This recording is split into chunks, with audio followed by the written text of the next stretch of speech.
Ngayon po ay magluluto tayo ng masarap na pinapaitan. Ang pinapaitan po ay lutong Ilocano at basically sa norte. Ito po ay ang isa sa mga sikat na pagkain. Meron pong mga pinapaitan na pinapaitang kambing, meron din pong pinapaitang baka. Sa araw na ito, magluluto po tayo ng pinapaitang baka. Meron po ako ritong biniling mga lamang loob. Ito, balat ng baka, meron siyang lungs. At ito po, lahat po ito, lamang loob po ito, maliban po rito. At ang una po natin gagawin, iboboil po natin yan para po mas madaling hiwain mamaya. Bahagya lang po natin siyang pakukuluan. Ano po? Okay. Patayin natin yung apoy. Palamigin po natin siya. Okay, so lumamig na po yung ating pinakuluan. I-slice na po natin siya.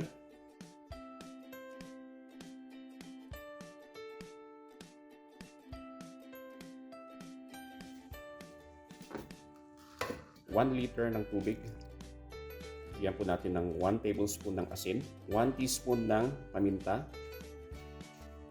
ilang slice ng luya. Lalagay po ako ng 2 piraso ng green chili. At isasalang na po natin to. Pressure cooker po natin siya for 30 minutes. After 30 minutes, patayin po natin yung apoy at hayaan po natin siyang mag-decompress. Onion mix. Slice po tayo ng sili.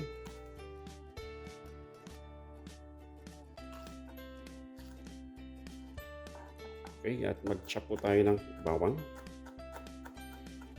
Maglagay po tayo ng konting mantika. Brown po natin yung ating bawang.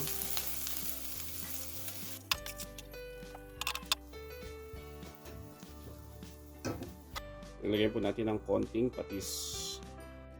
Ilagay po natin yung ating yung gastric juice ng baka.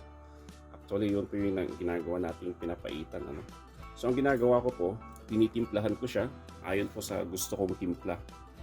So, pakukuluan ko muna siya bago ko titikman kung tama yung kanyang pait.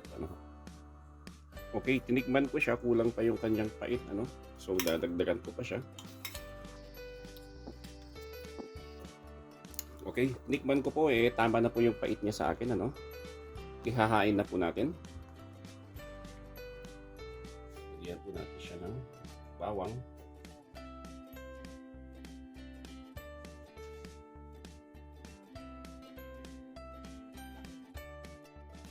Yan po ang ating pinapaitan sa araw na ito. Kung nagustuhan niyo po yung ating recipe sa araw na ito, mag-like, mag-subscribe at subaybayan po ang lahat ng ating mga recipe sa araw na ito.